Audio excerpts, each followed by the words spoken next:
সৃষ্টিকর্তা ছাড় দেন কিন্তু ছেড়ে দেন না। কোনো অন্যায় হলে প্রকৃতি তার শোধ নিয়ে নেয় আপন উপায়ে। কলকাতা নাইট রাইডার্সের উপর হয়তো সেই শোধই নিচ্ছে ক্রিকেট ঈশ্বর, নয়তো কেন এমন পরিণতির মধ্য দিয়ে যেতে হবে তিনবারের আইপিএল চ্যাম্পিয়নদের। মোস্তাফিজকে রেকর্ড দামি দলে ফিরিয়েও তার প্রতি যে অন্যায় করেছে আইপিএল গভর্নিং কাউন্সিল, তার খেসারতি গুনছে কেকেআর। প্রায় মাঝপথে চলে গেছে গ্রুপ পর্বের খেলা, এখন পর্যন্ত কোনো জয়ের দেখা পায়নি শাহরুখ খানের দল। একমাত্র যে পয়েন্ট এসেছে তাদের ঝুলিতে, সেটাও বৃষ্টির দয়ায়।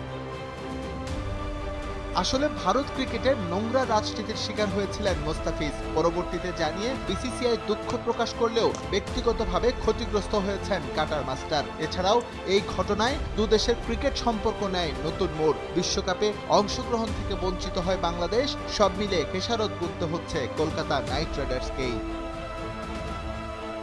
এখন পর্যন্ত 6 ম্যাচ খেলেছে কলকাতা। বৃষ্টিতে বাতিল হওয়া এক ম্যাচ বাদে বাকি 5টিতেই পেয়েছে হারের তিক্ততা। আইপিএল ইতিহাসে পঞ্চম দল হিসেবে সাক্ষী হয়েছে লজ্জার এক রেকর্ডের। এর আগে প্রথম 6 ম্যাচের কোনোটিতেই জয়ের দেখা না পাওয়ার রেকর্ড আছে Deccan chargers, Delhi daredevils, royal Challengers Bengaluru এবং মুম্বাই ইন্ডিয়ান্সের।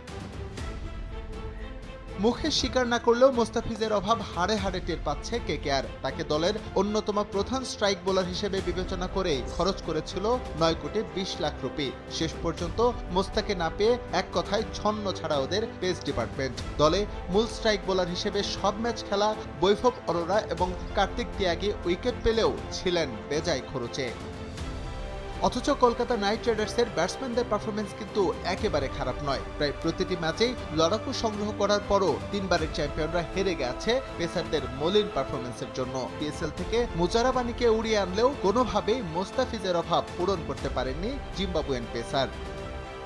অবশ্য ইনজুরির কারণেও বেশ ক্ষতিগ্রস্ত হয়েছে কেকেআর। টুর্নামেন্ট শুরুর আগে চোটের কারণে ছিটকে যান আকাশদীপ এবং হর্ষিত রানা। তাদের অনুপস্থিতি বেশ ভোগাচ্ছে কলকাতার পেস ডিপার্টমেন্টকে। এছাড়াও লঙ্কান পেসার পাথি রানাকে নিয়েও তৈরি হয় জটিলতা। সব মিলে মোস্তাফিজের প্রতি যে অন্যায় করেছে আইপিএল, তার খেসারত নানাভাবেই গুনতে হয়েছে কলকাতার নাইট রাইডার্সকে।